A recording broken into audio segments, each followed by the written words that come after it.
Good evening, Drew. Hey, you staying cool or what? Trying.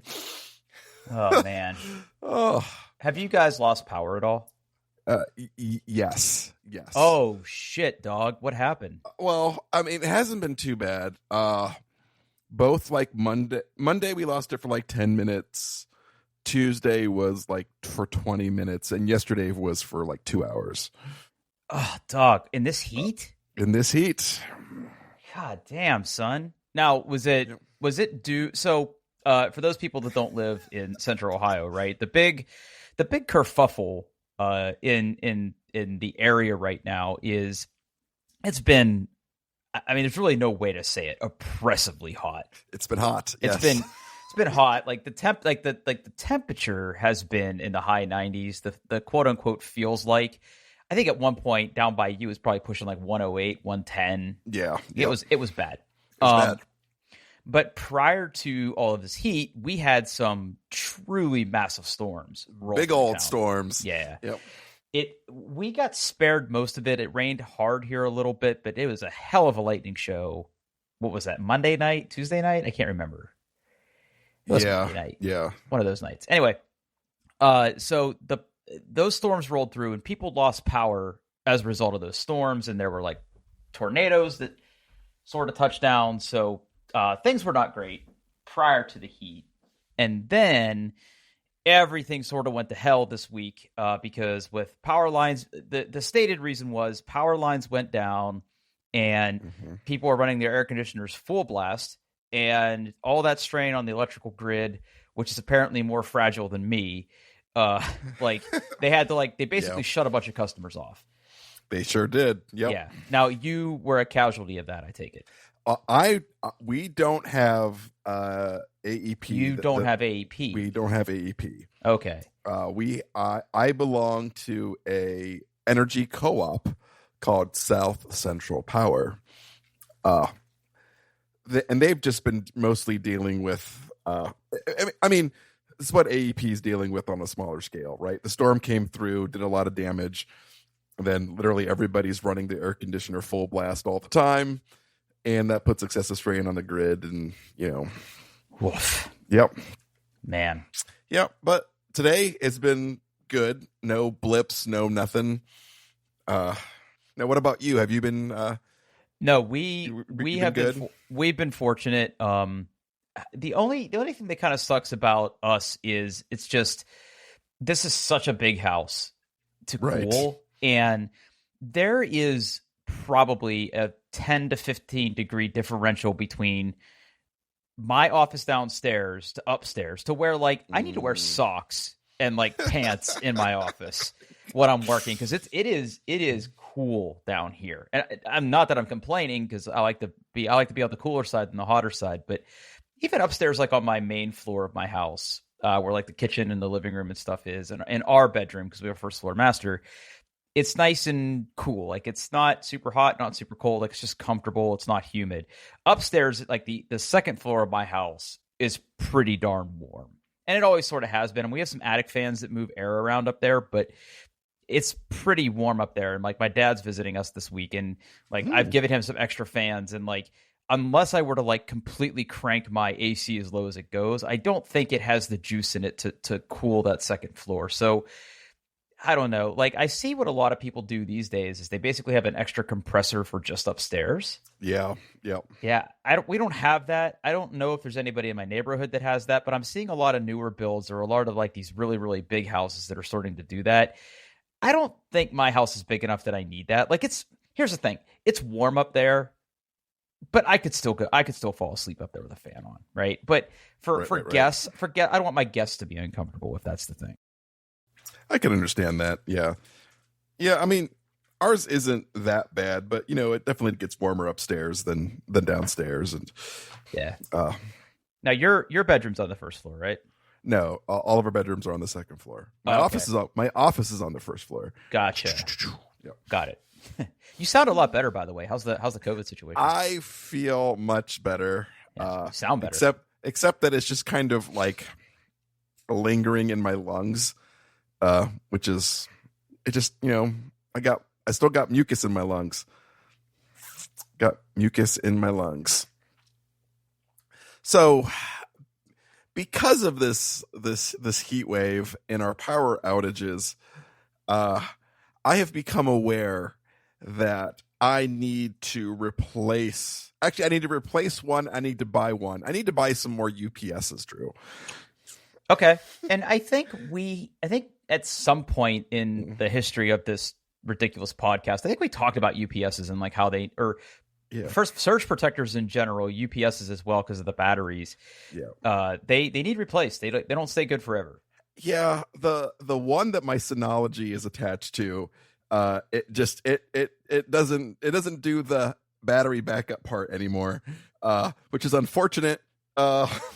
Yeah, I mean that's it has one job. It has one job. Yeah, and I really don't like my Synology shutting off ungracefully, considering that it's full of spinning hard drives. Right. So I got to replace that one, and I need to buy one. I would like to buy one for my son's gaming PC. Mm-hmm. He does not have a UPS, and I would like to buy him one. Yeah.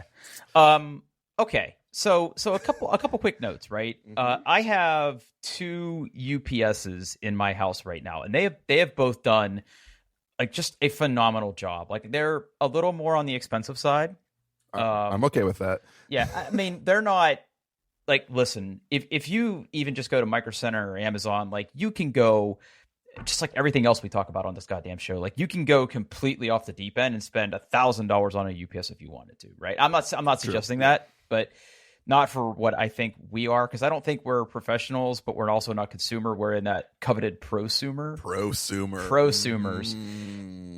Yeah. Tasty. Now, before we sort of dive in and talk about like what options you sort of have here, you know that if for your UPS, if you're not so much worried about the surge protection and just the battery backup part of this, like could you just get another battery? I could get another battery for that one. That is a distinct, for the one I'm replacing. That is a distinct possibility. I could probably find a new battery and buy it, but I need to buy one for my son's computer. There's nothing to replace. He doesn't have anything. I tried using an old one I had before, but then I realized that the amount of watts it puts out is actually important. Yeah, well, that was that was going to be my next thing, right? So for some of these, you need to be careful, especially with like higher end gaming PCs, where if you have the computer plugged into the battery port, and because if you think about it, right, like what is a surge protector? So like a surge protector just kind of sits there and protects you from sudden spikes in current, right? Right. The battery backup part of that is another gate that your computer juice needs to flow through. Right. To get to you, right? Mm-hmm. Yeah, the computer juice. Juice. Yep. And if depending on the charging mechanism of your battery backup, if the battery is full, it should just allow current to sort of pass through there. But if there's some like weird current loop in there to sort of like get to the battery state and then it puts out a fraction of the current to the power plug, you're going to run into the situation that you ran into. And I very distinctly remember that was not a good experience. Not a good experience. Yep. Yeah. So, I mean, look, for my gaming computer right now, I have a UPS. I have never had a problem with mine in terms of powering my computer and it being an issue. But I remember that after we had this discussion, it was also around the same time that I had water in my computer. Oh. So like I did an experiment to see if that made any difference for what I was doing, and it didn't. So I felt pretty good about my choices, except for the water and the computer part. Okay. So, I mean, there's lots. You're incredibly spoiled for choice. I think that if I'm being 100% realistic with you, if the power is out, speaking for your son's gaming computer, I think the goal should be get the computer powered down. Save your game, whatever you're doing, just last long enough. I don't need it to run forever. I just need to be able to shut it down gracefully and let him save his game. Shut down. Yep. Now, so having a good, volt hours, or I think that's what they're measured in, right? Like, is it VA volt hours? Something like that. Yeah. Yeah. Anyway. Yeah. You're spoiled for choice. Now, I will warn you. Mm-hmm. Probably the number one sort of pain in the ass thing, and you may have run into this. I don't know which unit you have in your office right now. Is there are plugs on the back of this thing, or on the back of these UPSs, but they don't lay flat on the floor. They're vertical, and you need to take that into account if you have bigger than average wall warts. And the plugs are pretty darn close together. So if you have a lot of like transformers or things that you need to plug into it, you need to have a sort of like a backup plan to make sure that you'll be able to plug everything in that you need to plug in. That is an excellent point, Drew. Yeah. And I have the solution to this problem. Mm-hmm. Let me see if I can grab you an Amazon link here real quick. Power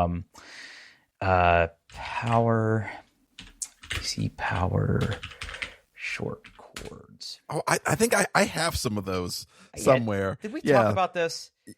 Yeah. So they they make little extension cords. Yeah. That are like 8 inches to like a foot long. Mm-hmm. That you can like sort of plug into this, and that gives you that extra breathing room to plug things in. So I would invest in those. I don't have a link for you. I'll try to get one for the show notes later on, but that gives you a little more freedom into what you can plug into these things. So regardless of sort of which one you go with here, just be aware of that, because that kind of sucks. That's smart. Yep. I know things. Okay. So what would I buy? What would you buy, Drew?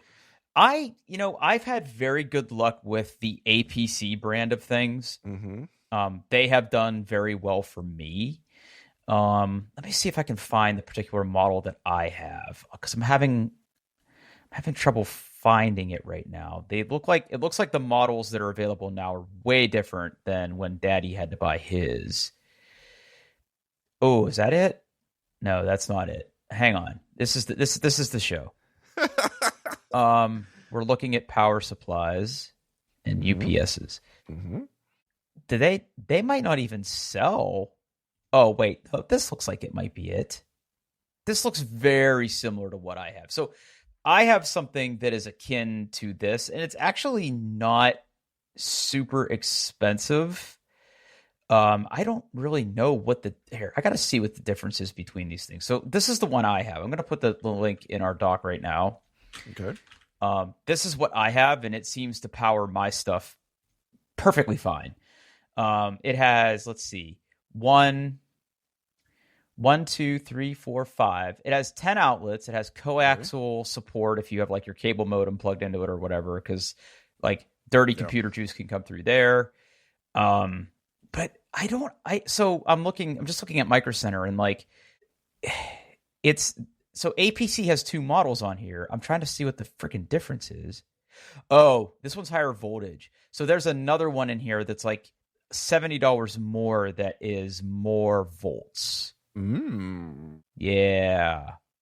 Maybe this is the one you get for Zach. I don't know. Let me just put this one in here as well. But I need all the computer juice. You need all the computer juice. So I think if you went with either one of those, like they're the backup UPS line of things, and they've got digital displays. The batteries are replaceable. They're relatively smaller form factor. The other thing to keep in mind is these boys are chunky. Like they're heavy. Like they're heavy with the batteries in there. They're heavy. Yep, they're lead acid batteries. Those are not known for their lightness. Yeah, yeah. And the other nice thing about these things batteries too, and this is one of those things where like you probably hook it up when you first get it, and then like you realize you need the port, so you don't. Like these things come with data ports that can report back to your computer on the health of the battery. Yeah. So you can plug those in if you want to, but I don't know. Like I had it plugged in for a little while. I mean, I think either of these would probably be fine. I mean, maybe the cheaper one for you, if all you need to do is power your NAS to get it to a graceful shutdown. Yeah, that's probably what I'm going to do. Is I'll probably get because I don't need, I don't need as much computer juice for my Synology as I need for my son's computer. So yeah, my thought was getting a slightly cheaper one, and then a really, really nice one for Zach. Yeah. Yeah. And like, there's one on here that's like $700. And I don't know if I want to spend that much. No, and like when you look at the specs, the VA rating is all the same. It's more wattage, like it's 1,000 watts versus 900. Like the two I showed you were 900 watts. Runoff time. Oh, okay. So here's the big difference. So if you're on a full load, the only difference between the one the first two I recommended you is like if you're running a full load, you get like 2.8 minutes versus 3 minutes. Yeah. I just need enough to shut it down gracefully. Yeah. And this $700 boy, you can get 7 minutes at full load. Yeah. Don't care. Don't need it. Don't want it. Yeah. Surge protection.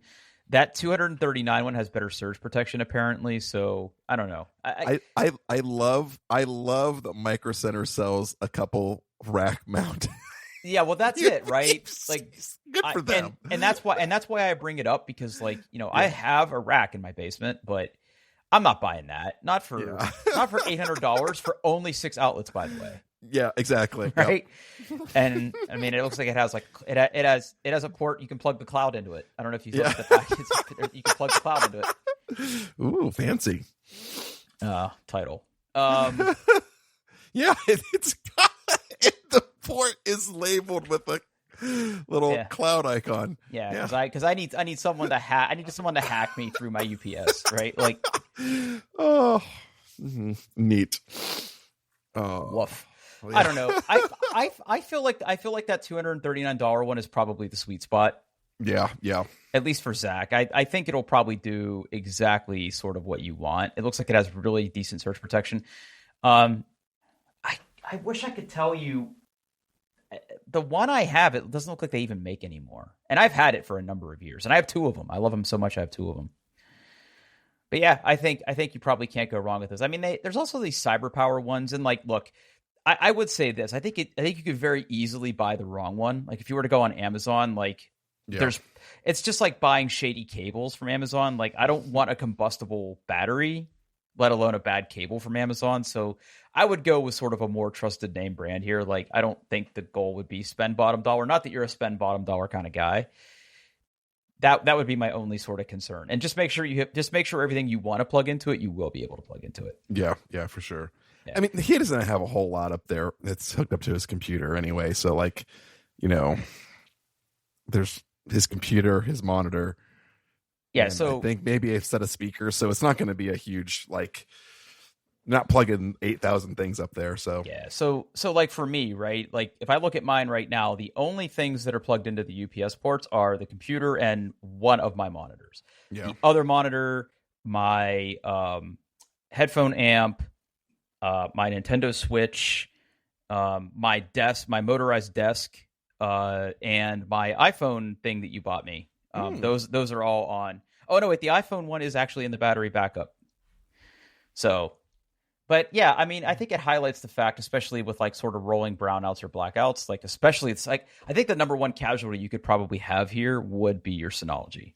Yeah, for so sure. That's pretty darn smart.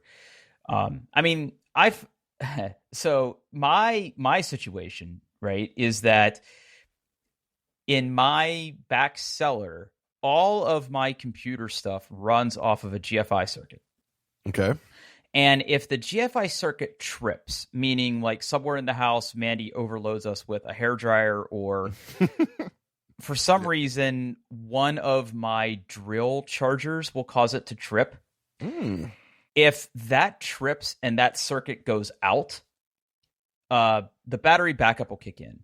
And like occasionally I'll be sitting at my desk and like, oh, the internet went away. The GFI circuit's off again. Like, and I got to go back there and like make sure everything shuts down before plug it all back in so it starts charging, and then the battery clicks on and everything. I've had it go down a few times. I haven't had any casualties with my Synology yet, but that I think is probably the biggest risk. Like I don't really care if the other computers shut down because they mostly have SSDs in them that are on those things, and like my home security system's on it too, so that kind of sucks. But yeah, cool for sure. Yeah, but I think that's a pretty good segue into sort of one thing that I have invested in as of today. Okay. I have a new garage door opener. Was this by choice or by necessity? Kind of. So, okay. as one does who has a garage, I have an automatic garage door opener. It is not a smart opener. One thing that I had at my old house that I invested in was a garage door opener I could put on my Wi-Fi. And because I am broken in many varied but highly specific ways, one of the things that I think drives me and my loved ones very crazy is that I freak out if I think that my garage door isn't shut. So at the old house, if we would leave, I would leave and I would get to sort of the end of my road. And my neighborhood was laid out in such a way, gee, I wonder if I shut the garage door. I would sort of loop back around the neighborhood and drive past it. And if for some reason I would see it, my eyes would see the garage door and I would see that it's shut. But for whatever reason, I would think of something else, and then I would get to like the end of the road. Hey, I wonder if my garage door was shut. And then I would get stuck in this infinite loop. Like I would have to basically issue like a stop command to my brain. I don't necessarily have that luxury here. So I've been wanting to invest in a smart garage door opener for a while. Coming out of the winter and now as the weather has gotten warmer, I've noticed that, number one, the garage door opener I had was awesome. It was very, very quiet. It was a belt drive. It was extremely quiet. But I noticed two things. One, my sensors on my door would get a little bit flaky from time to time. I think they were just out of alignment. And like I've aligned them myself a few times, but I think like the vibration of the door, because they were sort of clipped to the track, was like throwing them off. I could be completely off on that. I have no idea how I don't know how infrared light works, so don't at me. But I've noticed that as the garage door is opening, there's like this very subtle like scraping sound as the belt pulls the door along that track. It didn't sound right to me. So I thought to myself, this might be a good time to maybe like invest in a new garage door. And the minimum barrier entry for me was that I wanted one smart capability so I could have the app to check the status of my garage door and also open and close my garage door remotely if like I'm not home and someone needs to get into my house. Like it's a very easy thing to do if I don't necessarily want to share my code with people. And I also wanted to sort of bring this back to what you were saying. I wanted a garage door opener with a battery backup. Smart. Yep. Yeah. They're making more of those these days. And again, you're a little spoiled for choice. But I have used a local company here to do maintenance on my garage door and my garage door opener at my old house. I called them up for this one. They had to come out here and adjust my springs after we moved in because the door wasn't closing the right way. So they're a really good company, but whatever. I ended up buying what I put in the chat here. It is the LiftMaster 87504 Secure View Ultra Quiet Belt Drive Smart Opener with camera. Fancy. Good SEO there. Yeah, there's some decent SEO on the LiftMaster website. Now, of all the features you think you see on this page, if you open it right now, Paul, what do you think my favorite feature is?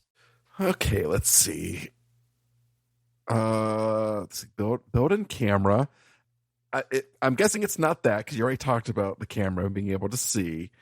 Monitor the grid, the 360-degree ring light with the 2,000 lumens of long-lasting LED light. You nailed it. So one, it's an LED light that is built into the housing. And I don't know about you. Looks good. I don't know about you, but all of my garage door openers that have incandescent lighting or even CFL lights or LED lights that you screw in, they seem to just absolutely drain the fuck out of those things. Right? Like they don't seem to last very long. There's always a light burnout on one side of those things, right? It's like a fact of life. And also, that thing is a graveyard for every single possible bug in your garage. You're not wrong. This motherfucker, though, this is an LED light that is actually built into the housing. Now, there's a problem with this, that if the LED light dies, you basically have to replace the whole unit because there's no way to open that up and replace the LED light because that whole thing is like a giant LED light. And that motherfucker's bright. And it is 360 degrees, and it sort of shines.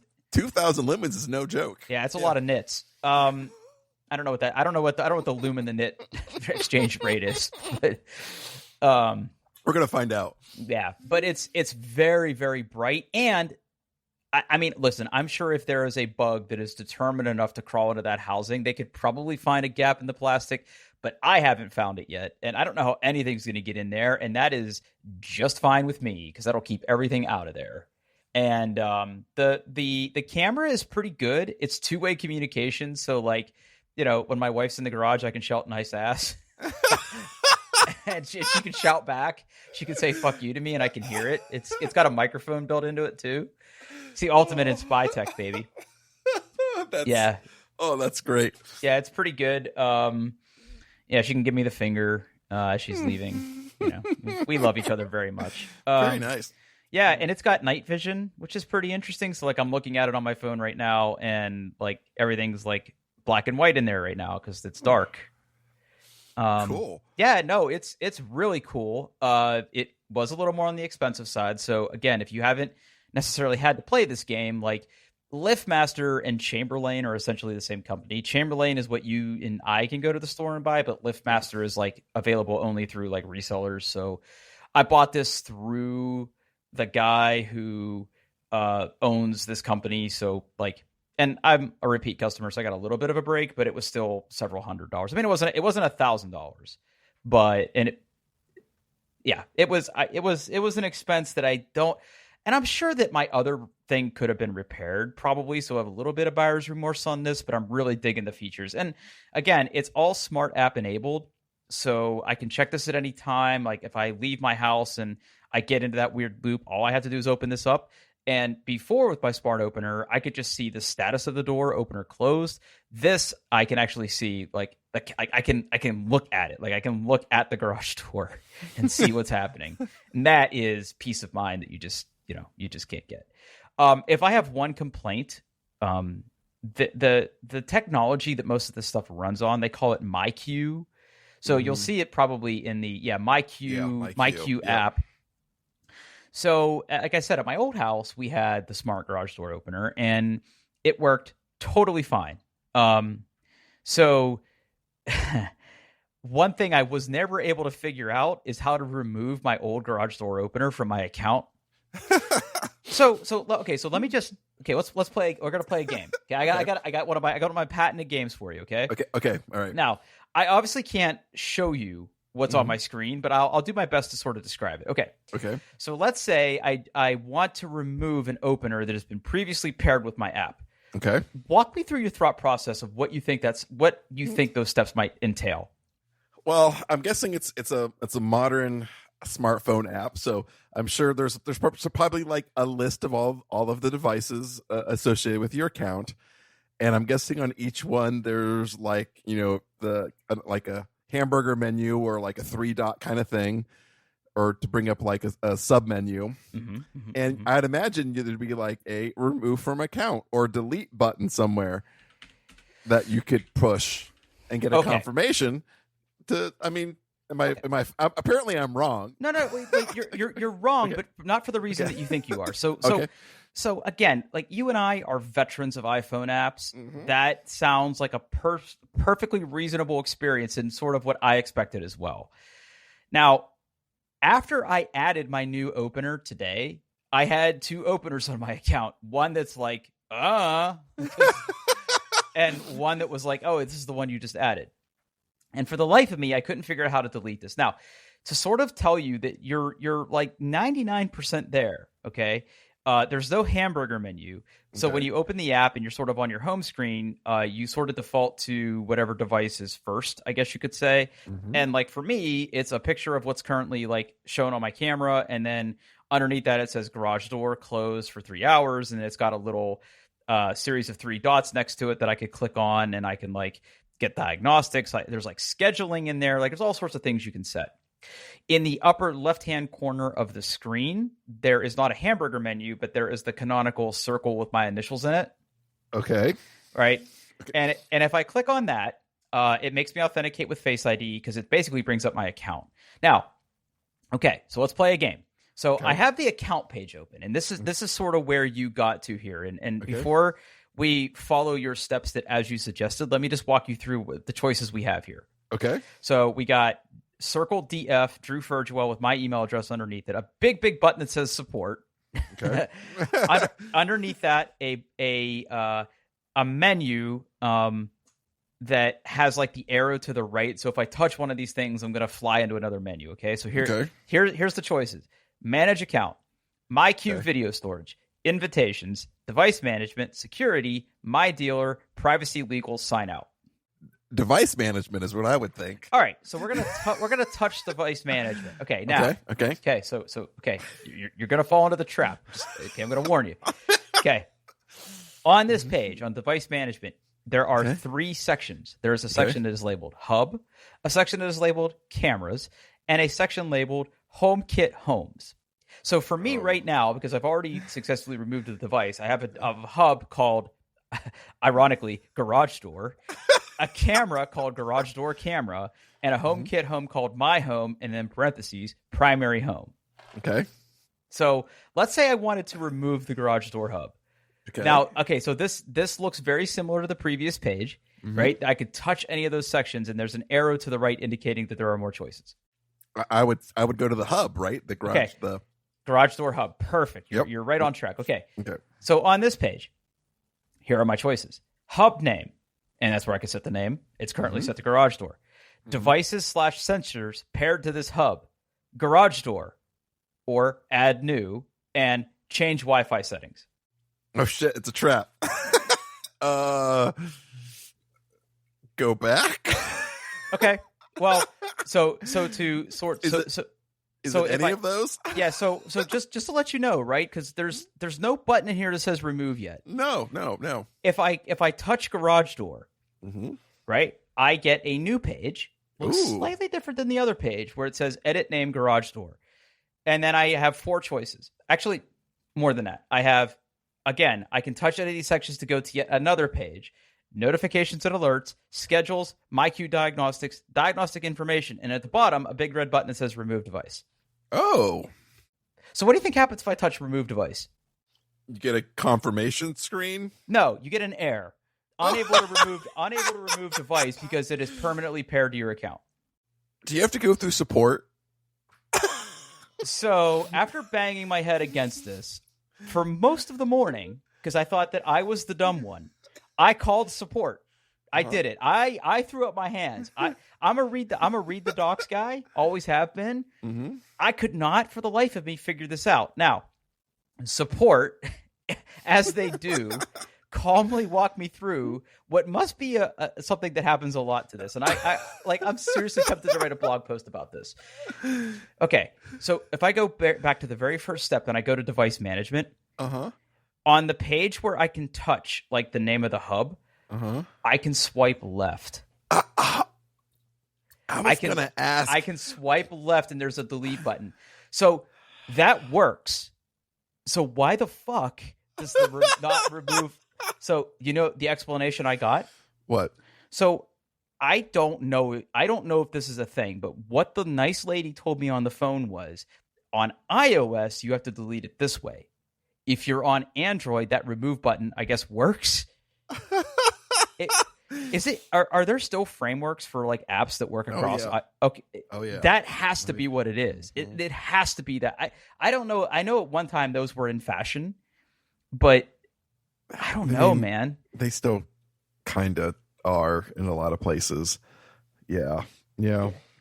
She goes swipe from the left, and like okay, that's the other thing.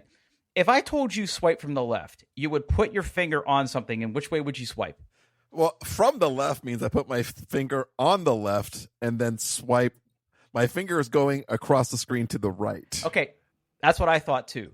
Okay. What she meant was swipe to the left. Swipe to the left, yeah. So like put your finger on it and swipe left. Yeah, that's when because she's like just swipe left, and I'm like, nothing's happening, and she goes I mean swipe to the left, and I'm like, oh, now there's a delete button, and that just works. But I don't know why you would put that big red delete button there if it's not going to work.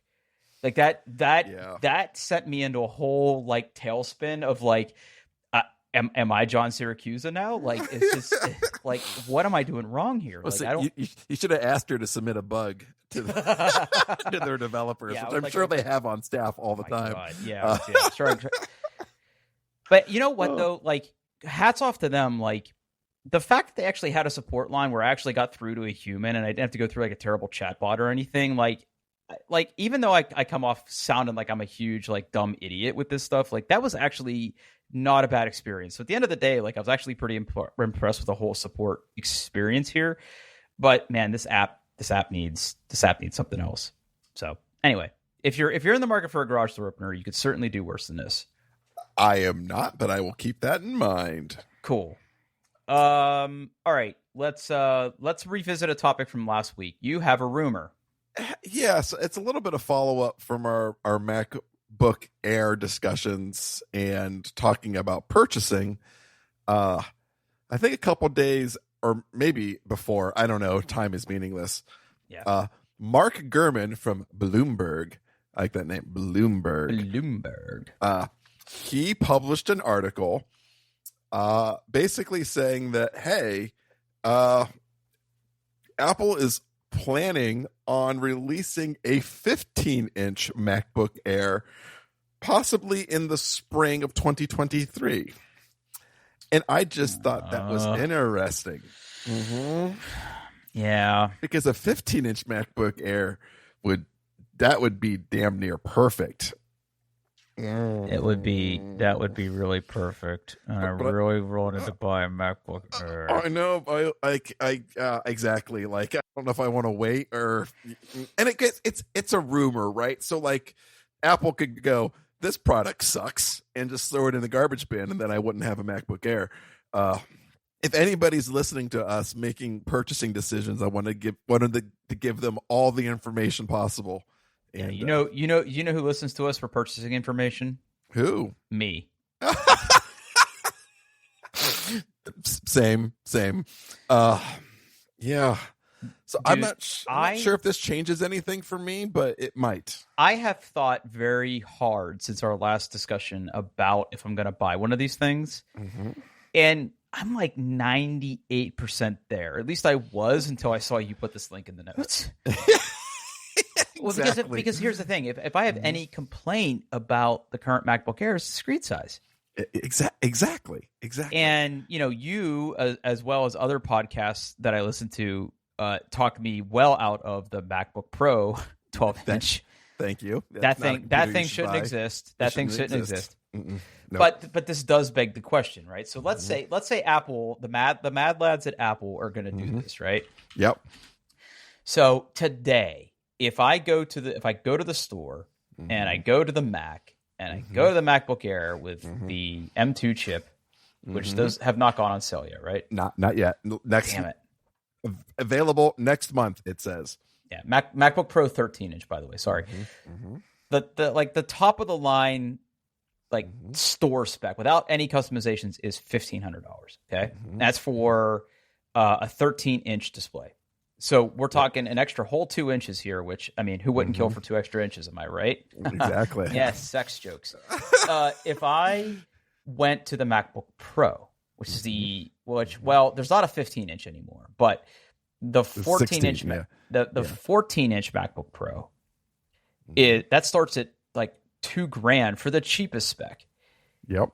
So if Apple was going to do this, it's gonna be $2,000, right? Like maybe it's like $1,600. Like what is it? What do you think they would charge for that though?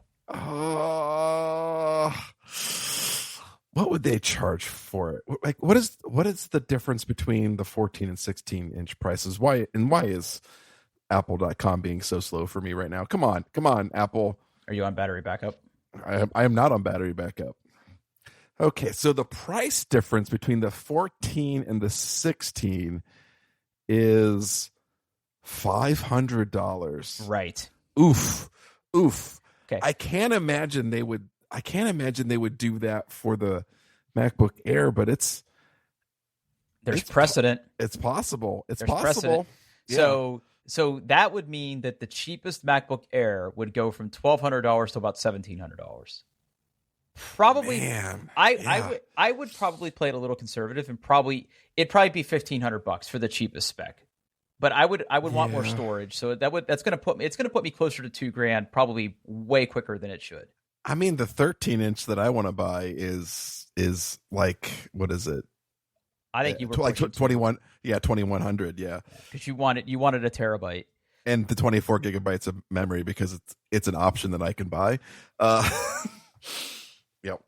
Yeah. Now I'm glad we brought this back up, right? Mm-hmm. Because there was one thing I meant to bring up last show, and that is when you're pricing these things out, you have a choice of a power adapter. Mm-hmm. Which power adapter is right for me? So the options are you can get a 35 watt dual USB port compact power adapter. And that it's small. It's like probably like the size of like a modern iPad charger, and it's got a pair of USB-C ports on it. So it's nice and small and compact. If you're traveling a lot, it's great for that. You also can get the 67 watt USB-C power adapter. That boy is bigger, but what it offers you is fast charging. So you can get like half the battery in like 15 minutes or something. If you click on the which power adapter is right for you kind of link there, right, you'll see a picture of them. So the 67 watt looks more like the traditional, what you consider like a laptop, an Apple charging brick would look like. Sure. 50% in 30 minutes. And the 35 watt is a small little boy. I would do this. I would do the big boy 67 watt because like 67 is greater than 35, and that's how my brain works. Well, I mean, that's what I looked at too, right? I mean, the 67 watt power supply looks very close to like what I have now for my MacBook Pro, and like I don't have a problem fitting that in my backpack, right? The Tom Bim bag is custom built for that. Yep. I was really intrigued by the one that had the 2 power ports on it, though.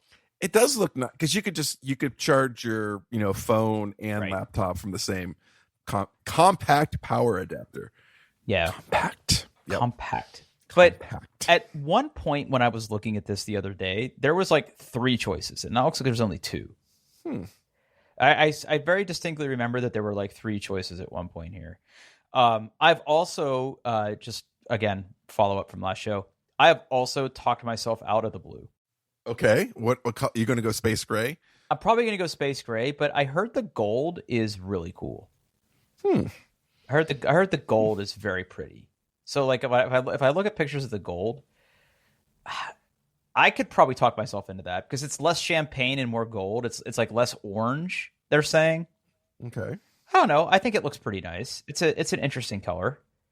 But apparently 2 things. One, you're absolutely right. The early feedback on the Midnight is that it is a fingerprint magnet, especially on the lid. And it's actually looks more purple than blue, like very, very deep purple instead of blue. Yeah. If I'm going to buy one, I'm torn between the silver or Midnight, the blue, the quote unquote blue. Silver because space gray is a very good option. Space gray is a garbage color for garbage people. Okay. You're welcome. It's the wrong color. No one should ever buy space gray anything. Max or silver. That's a fact. Max or silver. Okay. So I'm torn between silver and no. I'm going to go on record saying my wife is a space gray person. She is, but still a garbage person. The Starlight does look nice, but I'm torn between Midnight because it's new and different, and silver because it's the correct color.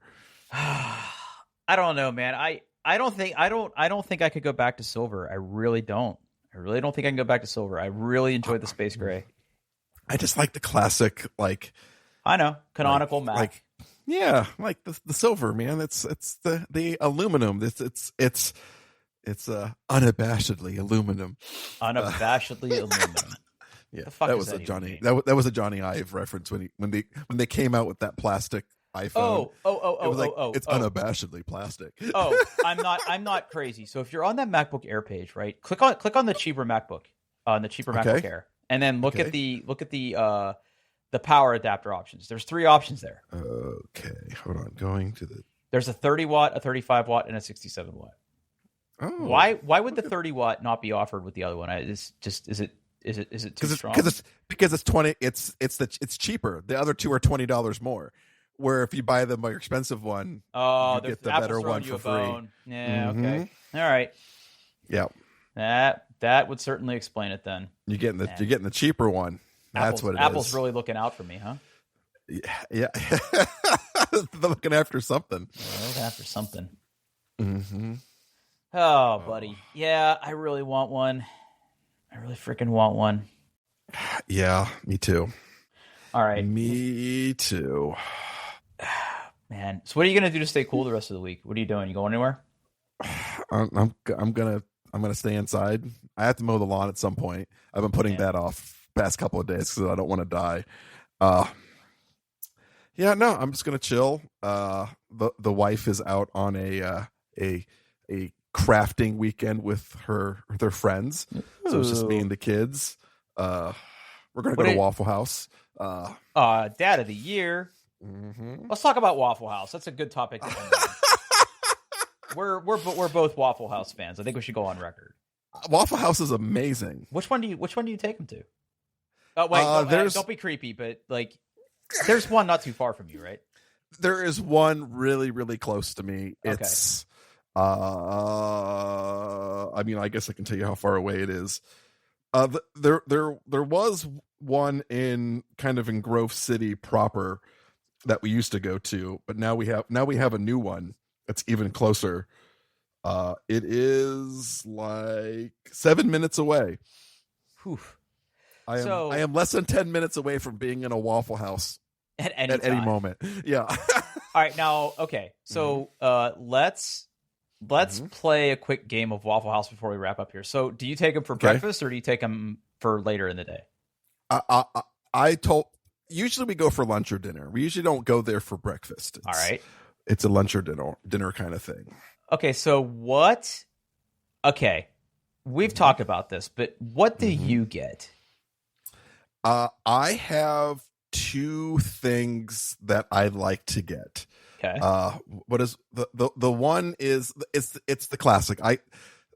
The all-star special, right? You get the eggs, you get the toast, you get the hash browns, you get bacon, you get a waffle. That's my go-to. I like ham and cheese on my hash browns. The all-star special. I'm trying to find it right now. Yeah. Breakfast. Yeah, the all-star special. That's part of breakfast, bud.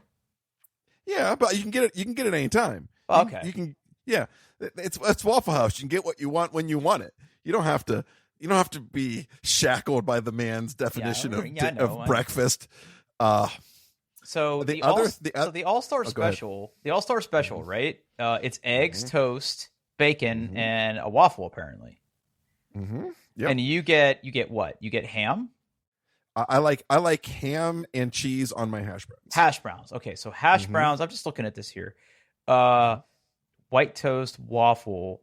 Ham's not an option. I guess you go. Oh no, smoked ham. Okay, I was going to say maybe you have to go off menu at Waffle House. I don't know. Yeah. Okay, so you get the all-star special. So then what does that go for? Both of my kids do just a waffle.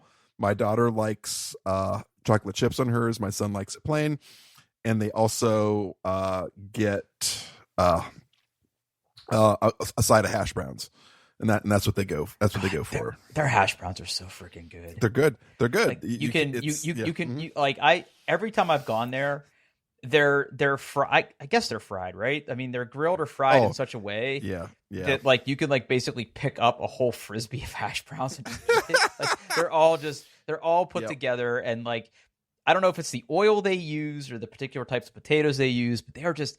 I've never had a bad hash brown experience there ever. Yeah, that's good. And their biscuits are pretty good too. I actually don't get the biscuits, but yeah. I really like if I go there for breakfast, I really like their chicken biscuit because it's literally like it's the saddest looking thing in the world. Like it's literally like a chicken breast just between two pieces of bread. Like it's a chicken sandwich. Like let's not try to class it up. But the way they cook their chicken isn't bad. I mean, it's a little bland sometimes, but I mean it's good food and it's I don't know, it's cooked pretty well. If I go there for dinner, I haven't been there for lunch or dinner in a while. Do they still have the melts? Yeah, that's the other thing I like to get is like their Texas one of their Texas melts. Like you can get like bacon, egg, and cheese, or sausage and egg, and yeah, those are good. Yeah, I'm looking at it now. I can't remember if I got the Texas cheese. I remember that. Well, they all have the word Texas in the name. Shit.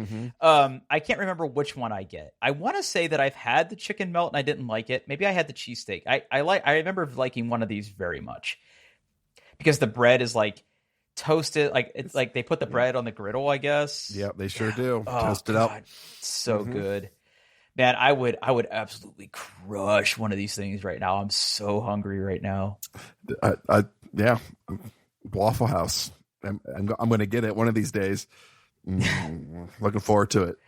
Oh man! So you're gonna take them there? Is that tomorrow or the weekend? I told him to pick a meal between like now and Sunday afternoon when Jen gets home. So, man. Pick a what meal. What is she crafting? That I don't think she necessarily knows what she is doing. Oh, is it like an escape room of crafting? Like you get put in a situation where you have to craft your way out of it? Or no, they go to this place. It's like not in Hocking Hills, but it's kind of like Hocking Hills adjacent. Okay, and it's a nice little cabin, and it's ran by I don't know this family, and like it's catered, right? So they bring in all the meals. And they basically give you a place with tables and plenty of outlets and stuff to go and do whatever you want. A lot of the ladies take like scrapbooking stuff. Basically, I think my wife's goal is for Christmas, she got one of those Cricut cutting machines. Oh, yeah. And I think her main goal is to figure out how to use it. She's used it a couple of times with under supervision from another one of her friends, which basically meant her friend did everything for her, and that's not how Jennifer learns. Yeah, she needs to do it. So same. She's gonna go and I think gonna cut stuff into other things and then have smaller things. I know people in my life that use those things and they can get like super creative with some of this stuff. Oh yeah. Yep. Man. Okay, so she's doing all that. Mm-hmm. That's cool. So she scrapbooks then, or she used to, yeah. But she's just generally she's generally crafty. Yeah. She likes to do that kind of stuff. So. Oh wow. And plus, they drink and they sit around in the hot tub or the pool and talk and, do friend stuff. So really it's an excuse to hang out with their friends mostly. And have some adult beverages. Yeah. Wow. That sounds like a pretty good time, actually. Yeah. Yeah. Well, cool. Hopefully she's going to come back with all sorts of crafty ideas for you to be engaged in. Yeah. Yeah. Or not. It's fine too. I think she texted me this evening and said that she hasn't done any crafting, but she did delete a bunch of her emails, and she was really happy about that. So, and I know, like box 0. She's one of those people where, like, no. right now on mail.app on my phone, I have a red badge, and the number in that badge is 4. Okay, 4. Yeah, I'm in the same way. Like, I don't like having badges on apps. Yeah, at all. I like to stay on top of my mail. Yeah. If I see something in my inbox that I know needs attention, I will purposely leave it unread. Yeah. My wife has like 8,000. Oh, she's one of those. She's one of those. Mm-hmm. Yep. Mm-hmm. Man, I'm sorry. It's what I have to live with. I mean, it's Post-it notes everywhere. It's Space Gray Max and lots of unread emails. How have the Post-it notes been, by the way? How's the Post-it note forecast? They're still everywhere. There's a Post-it note on one of the kitchen kitchen cabinet doors to remind us of Zach's his weekly trumpet lesson. There's a Post-it note on our kitchen island to remind us to give our dog her thyroid medicine. On her desk in her office, there's more Post-it note than desk now. I don't know how she does it. and yesterday I spent some time making sure that before she left that her MacBook was ready to go, and the Cricket you could connect to it and it would work just fine, and everything. She wouldn't have any problems with it. And she has a MacBook Air. On either side of the trackpad, on each side there was probably like 4 or 5 Post-it notes on each side. So like probably like 8 to 12 Post-it notes on her Mac. I don't know how she lives like that, but it's that's something, buddy. It's something for sure. Mm-hmm. Well, my favorite is when she puts a Post-it note like covering the speedometer in her car. That's safe. Yeah, that it's really important when it's there. If you I'm not saying you should do this, but what if just you started writing Post-it notes and leaving them around? What do you think would happen? I don't know. Start small, right? Start I just had to remember something, and you just very conspicuously leave one Post-it note somewhere, and then a week later, maybe it becomes 2. What do you think would happen? She probably would not.